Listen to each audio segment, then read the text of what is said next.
നമസ്തേ. രാജ്യാന്തരത്തിലേക്ക് സ്വാഗതം. അതിപ്രധാന വാർത്തകൾ. കോൺഗ്രസിന്റെ ഭാരത വിരുദ്ധ പ്രവർത്തനങ്ങൾക്ക് കൂടുതൽ തെളിവ്. അമേരിക്കൻ വ്യവസായി ജോർജ് സോറോസ് ഫൗണ്ടേഷനുമായി സോണിയയ്ക്ക് ബന്ധം.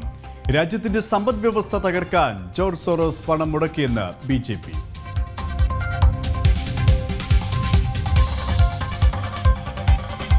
ബംഗ്ലാദേശിൽ നിർണായക നീക്കവുമായി ഭാരതം. ഇടക്കാല പ്രധാനമന്ത്രി മുഹമ്മദ് യൂനുസുമായും വിദേശകാര്യ സെക്രട്ടറിയുമായും കൂടിക്കാഴ്ച നടത്തി വിദേശകാര്യ സെക്രട്ടറി വിക്രം മിശ്രി. ഹിന്ദു വിരുദ്ധ കലാപത്തിൽ ഭാരതത്തിന്റെ പ്രതിഷേധം അറിയിച്ചു.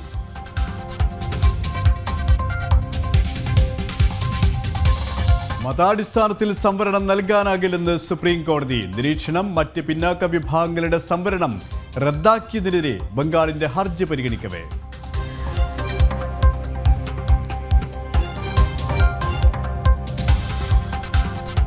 മണിപ്പൂരിൽ സമാധാനം പുനഃസ്ഥാപിക്കാനുള്ള നടപടികൾ പുരോഗമിക്കുകയാണെന്ന് സംസ്ഥാന സർക്കാർ. വിശദമായ റിപ്പോർട്ട് സമർപ്പിക്കണമെന്ന് സുപ്രീം കോടതി. സ്വീകരിച്ച നടപടികളുടെ വിശദാംശങ്ങൾ മുദ്രവച്ച കവറിൽ നൽകാനും നിർദ്ദേശം.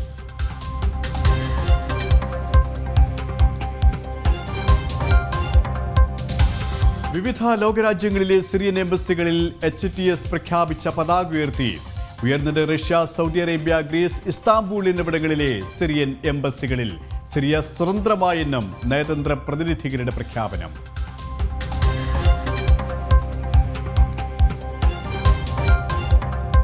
സഞ്ജയ് മൽഹോത്ര റിസർവ് ബാങ്കിന്റെ പുതിയ ഗവർണർ. നിയമനം ഈ മാസം 11 മുതൽ 3 വർഷത്തേക്ക്.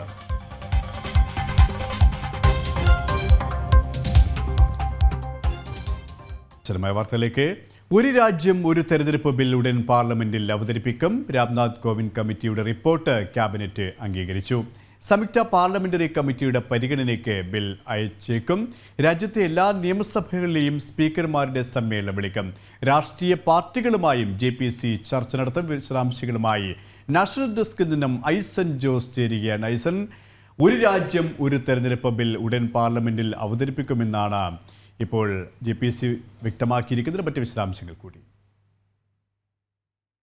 തീർച്ചയായും സുരേഷ്, ഒരു രാജ്യം ഒരു തെരഞ്ഞെടുപ്പ് എന്ന ബിൽ അടിയന്തരമായി പാർലമെൻറ്റിൽ അവതരിപ്പിക്കാനുള്ള നീക്കം തന്നെയാണ് സർക്കാരിൻ്റെ ഭാഗത്തു നിന്നുണ്ടായിക്കൊണ്ടിരിക്കുന്നത്. ഇത് സംബന്ധിച്ച് പഠിക്കുന്നതിനെ ഒരു പ്രത്യേക കമ്മിറ്റി, നമുക്കറിയാവുന്നതാണ്, മുൻ പ്രസിഡന്റ് രാംനാഥ് കോവിന്ദിൻ്റെ നേതൃത്വത്തിൽ ഒരു കമ്മിറ്റിയെ നിയോഗിച്ചിരുന്നു. ആ കമ്മിറ്റി അതിൻ്റെ നിഗമനങ്ങളെല്ലാം തന്നെ റിപ്പോർട്ട് ചെയ്യുകയും ഒരു റിപ്പോർട്ട് സമർപ്പിക്കുകയും ചെയ്തിരുന്നു. ആ റിപ്പോർട്ടിന് ഇന്ന് അംഗീകാരം നൽകിയിരിക്കുകയാണ് ക്യാബിനറ്റ്. അതാണ് ഇക്കാര്യത്തിൽ ഏറ്റവും പുതിയ ഒരു സംഭവ വികാസമായി ഇന്ന് ചൂണ്ടിക്കാണിക്കാനുള്ളത്. അത്തരത്തിൽ ആ റിപ്പോർട്ട് ലഭിച്ചതിൻ്റെ അടിസ്ഥാനത്തിൽ തുടർ നടപടികളിലേക്ക് നീങ്ങുക എന്നതാണ് ഇനി സർക്കാരിൻ്റെ ഭാഗത്തു നിന്നുണ്ടാകുന്ന നടപടിയുടെ ഏറ്റവും പ്രധാനപ്പെട്ട ഭാഗം. ഇതിൻ്റെ ഭാഗമായി ഉടൻ തന്നെ പാർലമെൻറ്റിൽ ബിൽ അവതരിപ്പിക്കാനുള്ള ഒരു നീക്കമാണ് ഉണ്ടാകുന്നത്. ബിൽ അവതരിപ്പിച്ചതിന് ശേഷം സ്വാഭാവികമായും അത് സംയുക്ത പാർലമെൻ്ററി കമ്മിറ്റി അഥവാ JPCക്ക് അത് അയക്കാനുള്ള ഒരു നീക്കമാണ് പ്രാഥമികമായി ഉണ്ടാകുന്നത് എന്നാണ് അറിയാൻ സാധിക്കുന്നത്. JPC തുടർന്ന് രാഷ്ട്രീയ കക്ഷികളുമായി ഇക്കാര്യത്തിൽ തുടർ ചർച്ചകൾ നടത്തുകയും ആ തുടർ ചർച്ചകളുടെ അടിസ്ഥാനത്തിൽ ഒരു കൺസെൻസസ് രൂപീകരിക്കുകയും ചെയ്യുമെന്നാണ് അറിയാൻ സാധിക്കുന്നത്. JPCക്ക് ബിൽ വിട്ടതിന് ശേഷം ഈ ബിൽ വിട്ട് JPC പരിശോധിച്ചു കൊണ്ടിരിക്കുമ്പോൾ സമാന്തരമായോ അല്ലെങ്കിൽ അതിന് ശേഷമോ രാജ്യത്തെ എല്ലാ സ്പീക്കർമാരുടെയും സമ്മേളനം വിളിക്കാനുള്ള ഒരു തീരുമാനം കൂടി ഉണ്ട് എന്നാണ് അറിയാൻ സാധിക്കുന്നത്. സ്വാഭാവികമായും അത്തരത്തിലൊരു സമ്മേളനം കൂടി നടക്കുമ്പോൾ എല്ലാ നിയമസഭകളിലും ഇത് സംബന്ധിച്ച് ഏത് രീതിയിലുള്ള നീക്കങ്ങൾ നടത്തണമെന്നതിനെ ഒരു അന്തിമ തീരുമാനമുണ്ടാവുകയും ചെയ്യും. നമുക്കറിയാവുന്നതാണ്, BJP സർക്കാർ അധികാരത്തിലെത്തുമ്പോൾ തന്നെ വളരെ കൃത്യമായി പറഞ്ഞ ഏറ്റവും പ്രധാനപ്പെട്ട ഘടകങ്ങളിലൊന്നാണ് ഈ ഒരു രാജ്യം ഒരു തെരഞ്ഞെടുപ്പ് എന്ന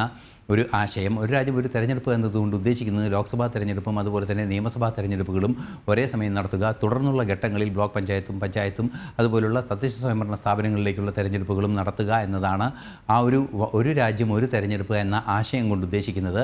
ഇത് യാഥാർത്ഥ്യമാകാനുള്ള അല്ലെങ്കിൽ ഇത്തരമൊരു ആശയം യാഥാർത്ഥ്യമാകാനുള്ള നിയമനിർമ്മാണത്തിനുള്ള നീക്കങ്ങൾ നടത്തുന്നു എന്നാണ് ഇപ്പോൾ അറിയാൻ സാധിക്കുന്നത്. സ്വാഭാവികമായും നമുക്കറിയാൻ സാധിക്കുന്നുണ്ട്, ഈ ഭരണഘടനാ സ്ഥാപനങ്ങളാണ് നിയമസഭയും അതുപോലെ തന്നെ പാർലമെൻറ്റുമെല്ലാം തന്നെ. ഈ പാർലമെൻറ്റിൻ്റെയും നിയമസഭയുടെയും തെരഞ്ഞെടുക്കപ്പെടുന്ന പാർലമെൻറ്റിൻ്റെ ലോക്സഭയിലേക്കും അതുപോലെ തന്നെ നിയമസഭകളിലേക്കും തെരഞ്ഞെടുക്കപ്പെടുകയും അതിൻ്റെ കാലാവധി നിശ്ചയിക്കുകയും ചെയ്യുന്നത് ഭരണഘടനാ അനുച്ഛേദങ്ങളുടെ അടിസ്ഥാനത്തിലാണ്. ആ ഭരണഘടനാ അനുച്ഛേദങ്ങളിൽ കൂടി ഭേദഗതി വരുത്തേണ്ട ഒരു സാഹചര്യം കൂടിയുള്ളതിനാൽ അത്തരം നീക്കങ്ങൾ, ഭരണഘടനാപരമായ നീക്കങ്ങൾ തന്നെ ഉണ്ടായിരിക്കും.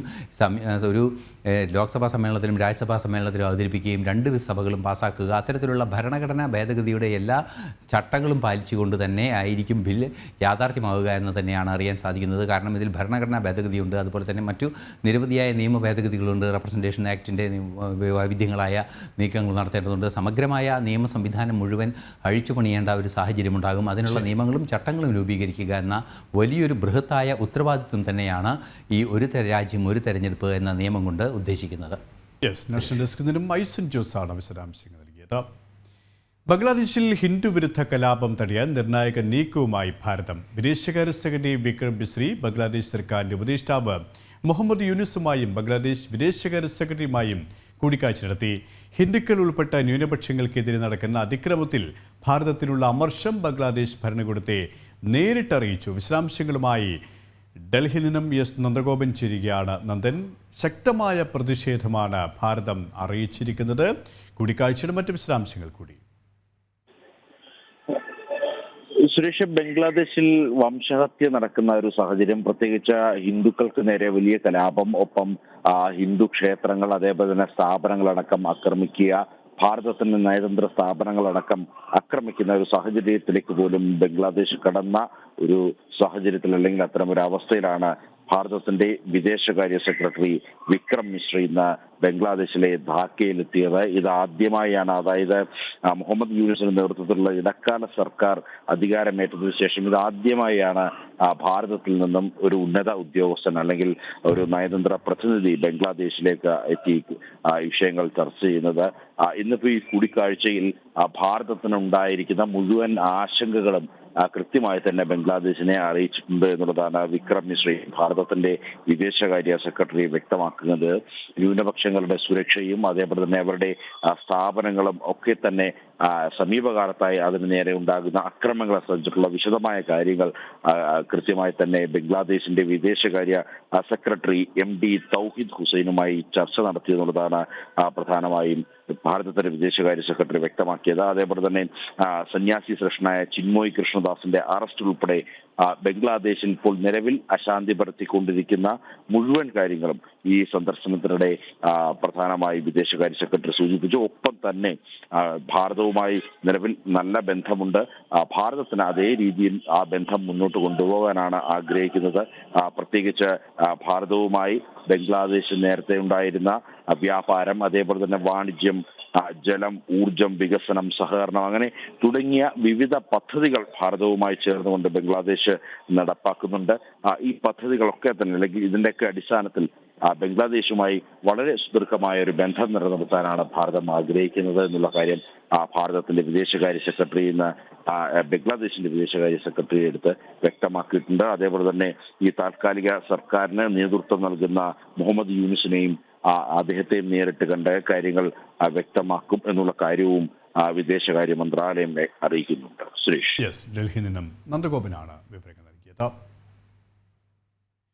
RBIയുടെ പുതിയ ഗവർണറായി സഞ്ജയ് മൽഹോത്രയെ നിയമിച്ചു. ഈ മാസം 11 മുതൽ 3 വർഷത്തേക്കാണ് നിയമനം. ശക്തികാന്ത ദാസ് വിരമിക്കുന്ന ഒഴിവിലേക്കാണ് നിയമനം. വിവരങ്ങളുമായി ഐസൻ ജോസ് ചേരുകയാണ്. ഐസൻ, RBIക്ക് പുതിയ സാരഥി, മറ്റ് വിശദാംശങ്ങൾ കൂടി. തീർച്ചയായും സുരേഷ്, RBIക്ക് പുതിയ സാരഥിയെ നിയോഗിച്ചുകൊണ്ടുള്ള ഉത്തരവ് അല്പസമയം മുമ്പാണ് പുറത്തു വന്നത്. റവന്യൂ സെക്രട്ടറിയായ സഞ്ജയ് മൽഹോത്രയാണ് പുതിയ RBI ഗവർണറായി ഉത്തരവാദിത്വം ഏറ്റെടുക്കുക.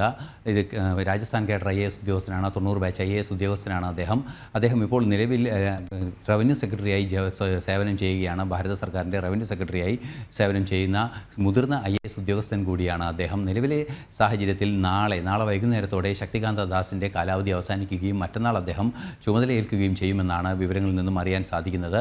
ശക്തികാന്ത ദാസിന് ശേഷം വീണ്ടും ഒരു IAS ഉദ്യോഗസ്ഥൻ തന്നെ റിസർവ് ബാങ്ക് ഗവർണർ പദവിയിലേക്ക് എത്തുന്നു എന്ന പ്രത്യേകത കൂടി ഇതിനുണ്ട് എന്നതാണ് മറ്റൊരു യാഥാർത്ഥ്യം. മാത്രമല്ല, മറ്റന്നാൾ അധികാരത്തിലേറ്റതിന് ശേഷം 3 വർഷത്തേക്കാണ് നിയമനം എന്നാണ് ഇപ്പോൾ വ്യക്തമാക്കിയിരിക്കുന്നത്. ഉത്തരവിലെല്ലാം തന്നെ വ്യക്തമാക്കിയിരിക്കുന്നത്. RBIയുടെ പണനയവുമായി ബന്ധപ്പെട്ടിട്ടുള്ളതും അതുപോലെ തന്നെ RBIയുടെ നയരൂപീകരണത്തിലുമെല്ലാം തന്നെ നിർണായക നീക്കങ്ങൾ നടത്താൻ ഉത്തരവാദിത്തമുള്ള ഒരു ഉദ്യോഗസ്ഥൻ കൂടിയാണ് ഈ RBI ഗവർണർ എന്നതാണ് ഏറെ പ്രത്യേകത. സ്വാഭാവികമായും RBI ഗവർണറുടെ വലിയ ഉത്തരവാദിത്തം ഏറ്റെടുക്കുന്നതിന് വീണ്ടും ഒരു IAS ഉദ്യോഗസ്ഥനെ കൂടി കേന്ദ്ര സർക്കാർ നിയോഗിച്ചിരിക്കുകയാണ് എന്ന ഏറ്റവും വലിയ പ്രത്യേകതയാണ് ഇന്നത്തെ സഞ്ജയ് മൽഹോത്രയുടെ നിയമനത്തോടുകൂടി യാഥാർത്ഥ്യമാകുന്നത്. ഐസൻ ജോസാണ് വിവരങ്ങൾ നൽകിയത്.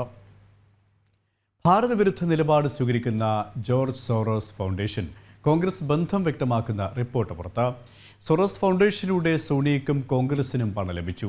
അമേരിക്കൻ വ്യവസായിയും പ്രതിപക്ഷവും ചേർന്ന് രാജ്യത്തെ സമ്പദ്വ്യവസ്ഥ തകർക്കാൻ ശ്രമിച്ചെന്നും റിപ്പോർട്ട്. ഭാരതത്തെ തകർക്കാനുള്ള ഗൂഢാലോചനയ്ക്കൊപ്പമാണ് കോൺഗ്രസ് എന്ന് BJP ആരോപിച്ചു. ഭാരതവിരുദ്ധ ഗൂഢാലോചനയ്ക്ക് നേതൃത്വം നൽകുന്ന വ്യവസായ ഭീമൻ ജോർജ് സോറസുമായി കോൺഗ്രസ് മുൻ അധ്യക്ഷ സോണിയയ്ക്ക് ബന്ധമുണ്ടെന്ന റിപ്പോർട്ടുകളാണ് പുറത്തുവന്നത്. Forum of the democratic leaders Asia Pacific ഫൗണ്ടേഷന്റെ കോ പ്രസിഡന്റാണ് സോണിയ. ജോർജ് സോറസ് ഫൗണ്ടേഷൻ ഇതിന് ധനസഹായം നൽകുന്നുണ്ട്. കൂടാതെ രാഹുൽ നടത്തിയ ഭാരത് ജോഡോ യാത്രയ്ക്കും സോറസ് ഫൗണ്ടേഷനുമായി ബന്ധമുള്ള സ്ഥാപനങ്ങളിൽ നിന്നും പണം ലഭിച്ചു. അമേരിക്കൻ വ്യവസായിയും പ്രതിപക്ഷവും ചേർന്നുകൊണ്ട് രാജ്യത്തെ സമ്പദ് വ്യവസ്ഥ തകർക്കാനും സർക്കാരിനെതിരെ പ്രവർത്തിക്കാനും ശ്രമിച്ചു. ഗുരുതര ആരോപണങ്ങളിൽ കോൺഗ്രസ് മറുപടി പറയണമെന്നും രാഷ്ട്രീയ നേതാവാണെങ്കിലും MP ആണെങ്കിലും സാധാരണ പൗരനാണെങ്കിലും രാജ്യത്തിനെതിരെ പ്രവർത്തിക്കുന്നത് ഗുരുതര കുറ്റമാണെന്നും BJP വ്യക്തമാക്കി. जॉर्ज सोरोस फाउंडेशन से जुड़े हुए और उसके साथ में कई और ऐसे ताकतें हैं जो भारत के खिलाफ काम करते रहते हैं. भारत के चाहे वो मेंबर ऑफ पार्लियामेंट हो, चाहे वो एक आम नागरिक हो, देश के लिए सबको काम करना है और देश के खिलाफ ताकतों के मुकाबले सबको लड़ना है. इसमें तो कोई पाठ पढ़ाने का जरूरत नहीं होना चाहिए. मेरा सिर्फ इतना ही सीमित अपील है कि हम एकजुट रहें और भारत विरोधी ताकतों के साथ एकजुट होकर के हम लड़ें. ये मेरा अपील है. ഭാരതവിരുദ്ധ നിലപാട് സ്വീകരിക്കുന്നവരുടെ പണവും പ്രതിപക്ഷവും ചില മാധ്യമങ്ങളും ചേർന്നുകൊണ്ട് രാജ്യത്തിനെതിരെ നിരന്തരം പ്രവർത്തിക്കുകയാണെന്ന് BJP MP നിഷികാന്ത് ദുബെ കുറ്റപ്പെടുത്തി. കശ്മീർ സ്വതന്ത്ര രാഷ്ട്രമാക്കണമെന്ന ആശയത്തെ പിന്തുണയ്ക്കുന്നവരാണ് സോണിയയും കോൺഗ്രസുമെന്നും അതിന് സാമ്പത്തിക സഹായം നൽകുന്നത് ജോർജ് സോറസ് ആണെന്നും അദ്ദേഹം ആരോപിച്ചു. ജനം, ഡൽഹി. ജോർജ് സോറോസ് ബന്ധത്തിൽ കോൺഗ്രസിനെതിരെ ആഞ്ഞടിച്ച് BJP. രാജ്യത്തെ തകർക്കാനുള്ള വിദേശ ഗൂഢാലോചനയ്ക്കൊപ്പമാണ് കോൺഗ്രസ് എന്ന് BJP ദേശീയ വക്താവും MP-യുമായ സുധാൻശു ത്രിവേദി. കോൺഗ്രസ് മുൻ അധ്യക്ഷ സോണിയ സോറോസ് ഫണ്ട് നൽകുന്ന ഫൗണ്ടേഷന്റെ കോ പ്രസിഡന്റായത് എങ്ങനെയാണെന്ന് വ്യക്തമാക്കണമെന്നും അദ്ദേഹം ആവശ്യപ്പെട്ടു. അമേരിക്കൻ വ്യവസായി ജോർജ് സോറോസ് സാമ്പത്തികം നൽകുന്ന forum of the democratic leaders Asia Pacific ഫൗണ്ടേഷനിൽ കോൺഗ്രസ് മുൻ അധ്യക്ഷ സോണിയ കോ പ്രസിഡന്റാണെന്ന റിപ്പോർട്ടിന്മേൽ രൂക്ഷ വിമർശനമാണ് കോൺഗ്രസിനെതിരെ ഉയരുന്നത്. സോണിയ കോ പ്രസിഡന്റായ ഫൗണ്ടേഷൻ തുടർച്ചയായി ഭാരത വിരുദ്ധ പ്രവർത്തനങ്ങൾ നടത്തി. പാകിസ്ഥാൻ അനുകൂല നിലപാട് സ്വീകരിക്കുകയും കാശ്മീർ സ്വതന്ത്രമാക്കണമെന്നും നിലപാടുള്ള ഫൗണ്ടേഷന്റെ തലപ്പത്ത് എങ്ങനെ കോൺഗ്രസ് നേതാവ് സോണിയ എത്തിയെന്നതിൽ ഉത്തരം പറയണമെന്ന് BJP ദേശീയ വക്താവും MP-യുമായ സുധാൻശു ത്രിവേദി ആവശ്യപ്പെട്ടു. कि ये forum for democratic leaders of Asia Pacific से आपका क्या संबंध है, साफ साफ बताइए. और इसमें जिस प्रकार से भारत विरोधी और पाकिस्तान समर्थक बातें कही जा रही हैं, वो आपकी सहमति से हैं या आपकी दुरभिसंधि के साथ हैं? With your cognizance and coherence we want a clear cut answer. इसमें श्रीमती सोनिया गांधी जी का सीधे सीधे नाम है. രാഹുലിന്റെ ഭാരത് ജോഡോ യാത്രയ്ക്ക് ജോർജ് സോറോസിന്റെ പണം ലഭിച്ചു. ഭാരതത്തിനെതിരെ തുടർച്ചയായി ചില വിദേശ മാധ്യമങ്ങളിൽ റിപ്പോർട്ട് വരുന്നതും കോൺഗ്രസ് അത് ഏറ്റെടുത്ത് പാർലമെന്റ് തടസ്സപ്പെടുത്തുന്നതും യാദൃശ്ചികമായിരുന്നില്ലെന്നും കോൺഗ്രസിന്റെ കൈ രാജ്യദ്രോഹികൾക്കും വിദേശ ഗൂഢാലോചനയ്ക്കുമൊപ്പമാണെന്നും സുധാൻശു ത്രിവേദി കുറ്റപ്പെടുത്തി. इस फोरम की फंडिंग जॉर्ज सोरस से हो रही है, सोरस फाउंडेशन से है, जिसके एक नहीं अनेक व्यवस्थित उदाहरण मौजूद है. सलील शेट्टी जो कि उनकी फाउंडेशन के वाइस प्रेसिडेंट भी हैं, राहुल गांधी जी के साथ उनकी फोटो उपलब्ध है जो वो अपनी तथाकथित भारत जोड़ो यात्रा में चल रहे हैं. ये രാജ്യത്തെ തകർക്കാൻ ശ്രമിച്ചവർക്കൊപ്പമാണ് കോൺഗ്രസ് എന്നും നേതാക്കൾക്ക് സാമ്പത്തിക സഹായം ലഭിച്ചു എന്നുമുള്ള റിപ്പോർട്ടുകളാണ് പുറത്തുവന്നത്. ഒളിച്ചോടാതെ ചോദ്യങ്ങൾക്ക് ഉത്തരം നൽകാനും ആരോപണം തെറ്റാണെങ്കിൽ അത് തെളിയിക്കാനും കോൺഗ്രസിന് ബാധ്യതയുണ്ടെന്നും അദ്ദേഹം വ്യക്തമാക്കി. ജനം, ഡൽഹി. മണിപ്പൂരിൽ അക്രമം അവസാനിപ്പിച്ചുകൊണ്ട് സമാധാനം പുനഃസ്ഥാപിക്കാനുള്ള നടപടികൾ പുരോഗമിക്കുകയാണെന്ന് സംസ്ഥാന സർക്കാർ സുപ്രീം കോടതിയിൽ. കലാപത്തിൽ വിശദമായ റിപ്പോർട്ട് സമർപ്പിക്കാൻ സുപ്രീം കോടതി ആവശ്യപ്പെട്ടു. ഇതുവരെ സ്വീകരിച്ച നടപടികളുടെ വിശദാംശങ്ങളും മുദ്രവെച്ച കവറിൽ നൽകണമെന്നും സുപ്രീം കോടതിയുടെ നിർദ്ദേശം. മണിപ്പൂരിൽ സമാധാന നീക്കങ്ങൾ പുരോഗമിക്കുകയാണെന്നും അക്രമം തടയുന്നതിനും ആയുധങ്ങളും വെടിക്കോപ്പുകളും പിടിച്ചെടുക്കുന്നതിനുമാണ് പ്രഥമ പരിഗണനയെന്നും സംസ്ഥാന സർക്കാർ സുപ്രീം കോടതിയെ അറിയിച്ചു. സർക്കാരും സുരക്ഷാ ഉദ്യോഗസ്ഥരും സാധ്യമായതെല്ലാം ചെയ്യുന്നുണ്ടെന്നും സംസ്ഥാനത്തിന് വേണ്ടി ഹാജരായ സോളിസിറ്റർ ജനറൽ തുഷാർ മേത്ത കോടതിയിൽ വ്യക്തമാക്കി. തുടർന്ന് കലാപവുമായി ബന്ധപ്പെട്ട വിശദമായ റിപ്പോർട്ട് മുദ്രവെച്ച കവറിൽ സമർപ്പിക്കാൻ കോടതി ആവശ്യപ്പെട്ടു. കലാപത്തിൽ സ്വത്തുവകകളുടെ നാശനഷ്ട കണക്കുകൾ, പ്രതികൾക്കെതിരെ സ്വീകരിച്ച നിയമ നടപടി തുടങ്ങി വിശദ വിവരങ്ങൾ റിപ്പോർട്ടിൽ ഉണ്ടാകണമെന്നും ചീഫ് ജസ്റ്റിസ് സഞ്ജീവ് ഖന്നയും ജസ്റ്റിസ് സഞ്ജയ് കുമാറും അടങ്ങിയ ബെഞ്ച് വ്യക്തമാക്കി. സംസ്ഥാനത്തെ പുനരധിവാസ പ്രവർത്തനങ്ങൾ നിരീക്ഷിക്കാൻ സുപ്രീം കോടതി നിയോഗിച്ച ജസ്റ്റിസ് ഗീതാ മിത്തൽ സമിതി കോടതിക്ക് റിപ്പോർട്ടുകൾ സമർപ്പിച്ചിട്ടുണ്ടെന്ന് അറിയിച്ചു. കേസ് വിശദമായ വാദം കേൾക്കുന്നതിനായി 2025 ജനുവരി 20 മാറ്റിവെച്ചു. ജനം, ഡൽഹി. ഡൽഹിയിൽ വിവിധ സ്കൂളുകൾക്ക് ബോംബ് ഭീഷണി. ഇമെയിൽ വഴിയാണ് ഭീഷണി സന്ദേശം ലഭിച്ചത്. സ്കൂളിലെത്തിയ വിദ്യാർത്ഥികളെ തിരിച്ചയച്ചു. എല്ലാ വിദ്യാലയങ്ങൾക്കും ഭീഷണി സന്ദേശം ലഭിച്ചത് ഒരേ സമയത്താണ്. ഇന്നലെ രാത്രി 11:30 പോലീസിന് ഭീഷണി സന്ദേശമെത്തിയത്. British school, mother Mary school, Cambridge school ഉൾപ്പെടെ 40 സ്കൂളുകൾക്കാണ് ബോംബ് ഭീഷണി സന്ദേശം. ബോംബ് വെച്ചിട്ടുണ്ടെന്നും $30,000 അമേരിക്കൻ നൽകിയില്ലെങ്കിൽ എല്ലാം തകർക്കുമെന്നുമായിരുന്നു ഭീഷണി. പോലീസും ബോംബ് സ്ക്വാഡും സ്കൂളുകളിലെത്തി പരിശോധന നടത്തി. സ്ഫോടക വസ്തുക്കളൊന്നും കണ്ടെത്തിയില്ലെന്നും ഭീഷണി സന്ദേശം വ്യാജമെന്നും ഡൽഹി പോലീസ് അറിയിച്ചു. കഴിഞ്ഞ ഒക്ടോബർ 26 രോഹിണിയിലെ CRPF സ്കൂളിന് സമീപം സ്ഫോടനം നടന്നു. നവംബർ 29 രോഹിണിയിലെ പ്രശാന്ത് വിഹാറിലുണ്ടായ ചെറുസ്ഫോടനത്തിൽ ഒരാൾക്ക് പരിക്കേറ്റിരുന്നു. ഈ സാഹചര്യത്തിൽ ഇന്നത്തെ വ്യാജ ബോംബ് ഭീഷണി സന്ദേശത്തെയും ഗൗരവത്തോടെയാണ് ഡൽഹി പോലീസ് കാണുന്നത്. ജനം, ഡൽഹി. മുനമ്പം വഖഫ് ഭൂമി തന്നെയാണെന്നും അവിടുത്തെ ജനങ്ങളുടെ രക്ഷ സർക്കാരിന്റെ ബാധ്യതയാണെന്നും മുസ്ലിം ലീഗ് MP E.T. മുഹമ്മദ് ബഷീർ. വിഷയത്തിലേക്ക് മുസ്ലിം ലീഗിനെ വലിച്ചിഴക്കേണ്ടെന്നും E.T. മുഹമ്മദ് ബഷീർ പറഞ്ഞു. മുനമ്പത്തെ ഭൂമി വഖഫിൻ്റേതല്ലെന്ന് ആരും പറഞ്ഞിട്ടില്ലെന്ന് മുസ്ലിം ലീഗ് ദേശീയ ജനറൽ സെക്രട്ടറി PK കുഞ്ഞാലിക്കുട്ടിയും വ്യക്തമാക്കി. ഇതോടെ മതേതര പാർട്ടി ചമഞ്ഞ ലീഗിന്റെ നിലപാടുകൾ കോൺഗ്രസിനും തിരിച്ചടിയായി. മുനമ്പം വിഷയത്തിൽ മുസ്ലിം ലീഗിന്റെ നിലപാട് ഒരിക്കൽ കൂടി ബോധ്യപ്പെടുത്തുകയാണ് E.T. മുഹമ്മദ് ബഷീർ. മുനമ്പം വഖഫ് ഭൂമി തന്നെയാണെന്നും മറിച്ചൊരു നിലപാട് മുസ്ലിം ലീഗിന് ഒരിക്കലും ഉണ്ടായിട്ടില്ലെന്നും E.T. മുഹമ്മദ് ബഷീർ വ്യക്തമാക്കി. മുനമ്പം വിഷയത്തിലേക്ക് മുസ്ലിം ലീഗിനെ വലിച്ചിഴക്കേണ്ട കാര്യമില്ല. മുനമ്പത്തെ ജനങ്ങളുടെ രക്ഷ സർക്കാരിന്റെ ബാധ്യതയാണെന്നും മുൻ മന്ത്രി കൂടിയായ E.T. മുഹമ്മദ് ബഷീർ പറഞ്ഞു. എൻ്റെ വാക്കുകൾ ഞങ്ങൾ പാർട്ടി എടുത്തു പോകുന്ന നിലപാടിനെ കുറിച്ചും അത് ഓരോ ഘട്ടത്തിൽ ഞാൻ വിശദീകരിച്ചല്ലോ. ആ കാര്യങ്ങളെപ്പറ്റി ലീഗിന് പറയാനുള്ള കാര്യമാണ്. മറ്റേ പ്രതിപക്ഷ നേതാവ് ആരായിരുന്നല്ല, പ്രതിപക്ഷ നേതാവെന്നല്ല, ഞങ്ങൾക്കുള്ള സമീപന രീതി ഇതാണ്. പ്രതിപക്ഷ നേതാവിൻ്റെ കാര്യം മാത്രമല്ലെന്ന്, നമ്മൾ ആരാണോ ഞങ്ങളുടെ നിലപാടിതാണ്. അതല്ലാതെ ഞാൻ പ്രതിപക്ഷ നേതാവുമായിട്ടുള്ള ഏറ്റുമുട്ടലിനല്ല നിൽക്കുന്നത്. ഞങ്ങൾക്ക് ഈ കാര്യത്തിൽ പറയാനുള്ള വാക്കുകൾ ഒരു വളച്ചുവിട്ടുമില്ലാതെ സ്ട്രേറ്റ് ഫോർവേഡായിട്ട് വിഷയം രമ്യമായി പരിഹരിക്കേണ്ടത് സംസ്ഥാന സർക്കാരാണെന്നും മുനമ്പത്തെ ഭൂമി വഖഫിന്റേതല്ലെന്ന് ആരും പറഞ്ഞിട്ടില്ലെന്നും മുസ്ലിം ലീഗ് ദേശീയ ജനറൽ സെക്രട്ടറി PK കുഞ്ഞാലിക്കുട്ടിയും വ്യക്തമാക്കി. സമൂഹത്തിൽ കോൺട്രവേഴ്സി വരാതിരിക്കാൻ വേണ്ടി പരസ്യ വിവാദങ്ങൾ ഒഴിവാക്കണം എന്നേ പറഞ്ഞിട്ടുള്ളൂ. അത് മാത്രമല്ല, ഇപ്പോൾ കമ്മീഷൻ വെച്ചിരിക്കുകയല്ലേ, കമ്മീഷൻ വെച്ച് കമ്മീഷൻ തീരുമാനിക്കണം, കമ്മീഷനാണ് ഇനി തീരുമാനിക്കേണ്ടത്.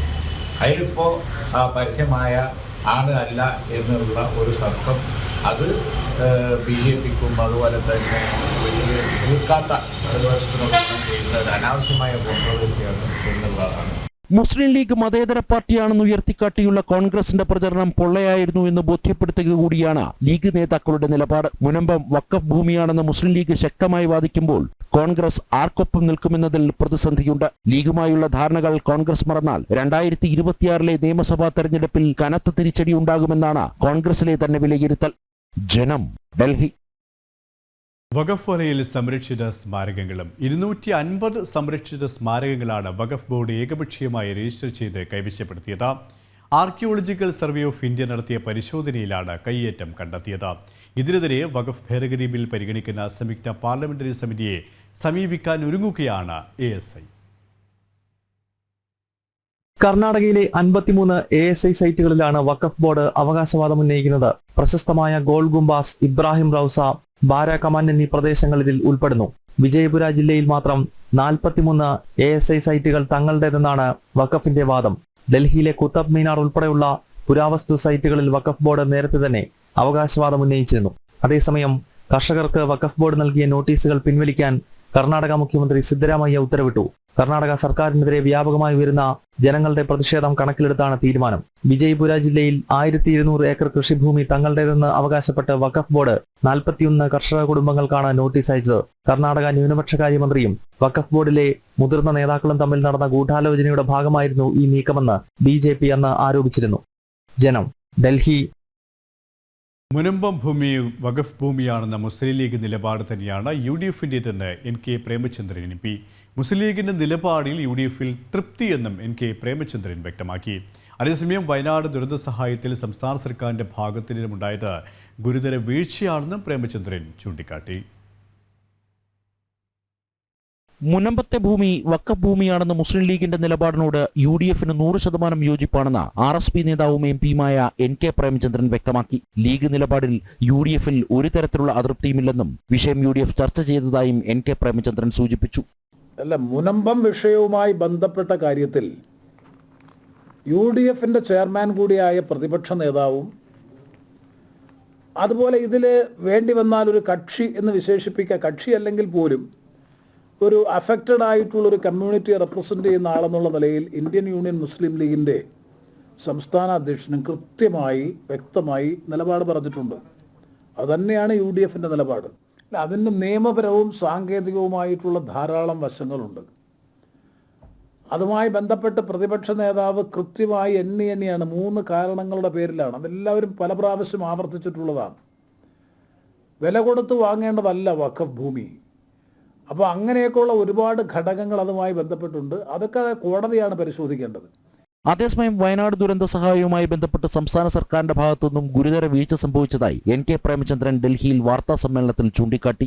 ഇതുമായി ബന്ധപ്പെട്ട പോസ്റ്റ് ഡിസാസ്റ്റർ അസസ്മെന്റ് നോട്ട്, അതായത് ഡിസാസ്റ്ററിന് ശേഷമുണ്ടായിട്ടുള്ള വിലയിരുത്തൽ, ഉണ്ടായ ഡിസാസ്റ്ററിൻ്റെ ആഘാതത്തെ സംബന്ധിച്ചുള്ള വിലയിരുത്തൽ റിപ്പോർട്ട് ലഭിച്ചത് 13/11/2024 എന്ന് പറഞ്ഞാൽ 4 മാസം പിന്നിട്ടതിന് ശേഷമാണ് സംസ്ഥാന ഗവൺമെൻറ് റിപ്പോർട്ട് കൊടുക്കുന്നത്. ഗുരുതരമായ കാലവിളംബമാണ് ആ കാര്യത്തിൽ സംസ്ഥാന സർക്കാരിൻ്റെ ഭാഗത്തുനിന്നുണ്ടായത്. 2, state disaster response fund SDRF ഇനത്തിൽ സംസ്ഥാന സർക്കാരിൻ്റെ കയ്യിൽ 500-ലധികം കോടി രൂപയുണ്ട് എന്ന് ഗവൺമെൻറ് തന്നെ പറയുന്നു. 1-2 പ്രാവശ്യം കേന്ദ്ര ഗവൺമെൻറ് കത്തെഴുതി നിങ്ങളുടെ കൈവശം ഇത്രയും ഫണ്ടുണ്ട്, നിങ്ങൾക്കത് ചിലവാക്കാവുന്നതേ ഉള്ളൂ. സംസ്ഥാന ഗവൺമെൻറ് സാങ്കേതികത്വത്തിൻ്റെ പേര് പറഞ്ഞിട്ടാണ് ചിലവാക്കുക, കാരണം നോംസ് അനുസരിച്ചിട്ടാണ്. വയനാട് ദുരന്ത സഹായ ഫണ്ട് സംബന്ധിച്ച വസ്തുതകൾ വെളിവായിട്ടും സർക്കാരോ റവന്യൂ മന്ത്രിയോ ഇതുവരെ പ്രതികരിച്ചിട്ടില്ലെന്നും പ്രേമചന്ദ്രൻ സൂചിപ്പിച്ചു. ജനം, ഡൽഹി. കാശിയിലും മധുരയിലുമുള്ള മസ്ജിദുകൾക്ക് മേൽ നടത്തുന്ന നിയമവ്യവഹാരങ്ങളിൽ ഉത്കണ്ഠയെന്ന് CPM. രാജസ്ഥാനിലെ അജ്മീർ ദർഗയിൽ സർവേ നടത്താൻ ഉത്തരവിട്ട കോടതി നടപടികളിലും CPM പോളിറ്റ് ബ്യൂറോ ആശങ്ക രേഖപ്പെടുത്തി. നിയമസഭാ തെരഞ്ഞെടുപ്പ് മുന്നിൽ കണ്ട് കേരളത്തിലെ നേതാക്കളുടെ ആവശ്യം പരിഗണിച്ചായിരുന്നു പോളിറ്റ് ബ്യൂറോയുടെ പ്രസ്താവന. കാശി വിശ്വനാഥ ക്ഷേത്രവും മധുര ശ്രീകൃഷ്ണ ജന്മസ്ഥാൻ ക്ഷേത്രവും തകർത്ത് ഔറംഗസീബ് പണിത പള്ളികൾക്കെതിരെ നടക്കുന്ന നിയമ പോരാട്ടങ്ങളിലാണ് CPM-ന് ആശങ്ക. രാജസ്ഥാനിലെ അജ്മീർ ദർഗയിലും സംഭൽ ഷാഹി ജുമാ മസ്ജിദിലും സർവേ നടത്താൻ ഉത്തരവിട്ട കോടതി വിധികളിലും CPM പോളിറ്റ് ബ്യൂറോ ഉത്കണ്ഠ രേഖപ്പെടുത്തി. ക്ഷേത്രം തകർത്താണ് പള്ളികൾ പണിതതെന്ന് അവകാശപ്പെട്ട് കീഴ്ക്കോടതികളിൽ ആരംഭിക്കുന്ന നിയമ പോരാട്ടങ്ങൾ സർവേ നടപടികളിലേക്ക് കടക്കുമ്പോൾ അക്രമങ്ങൾ ഉണ്ടാകാൻ ഇടയുണ്ടെന്ന് സംഭൽ അഭിഭാഷക കമ്മീഷന് നേരെ തീവ്ര ഇസ്ലാമിസ്റ്റുകൾ നടത്തിയ അക്രമത്തെ ചൂണ്ടിക്കാട്ടി CPM പോളിറ്റ് ബ്യൂറോ വാർത്താക്കുറിപ്പിറക്കി. കേരളത്തിൽ നിന്നുമുള്ള PB അംഗങ്ങളുടെ ശക്തമായ ആവശ്യം പരിഗണിച്ചായിരുന്നു CPM ആശങ്ക രേഖപ്പെടുത്തിയത്. കേരളത്തിലെ മുസ്ലിം വിഭാഗത്തിൽ നിന്നും CPM-നുണ്ടായിരുന്ന പിന്തുണ വീണ്ടെടുക്കുക എന്ന ലക്ഷ്യത്തിലാണ് നീക്കം. ജമാഅത്തെ ഇസ്ലാമിയെയും SDPയെയും അനൌദ്യോഗികമായി സഖ്യത്തിൽ ഉൾപ്പെടുത്തിയാണ് പാലക്കാട്ടെ കോൺഗ്രസ് വിജയമെന്ന വിലയിരുത്തലുണ്ടായതോടെ നഷ്ടപ്പെട്ട ന്യൂനപക്ഷ പ്രീതി തിരിച്ചുപിടിക്കുവാനുള്ള അടവുകളിലാണ് CPM നേതൃത്വം. ജനം, ഡൽഹി. രാജ്യാന്തരം ഇവിടെ പൂർണ്ണമാവുകയാണ്. നമസ്തേ.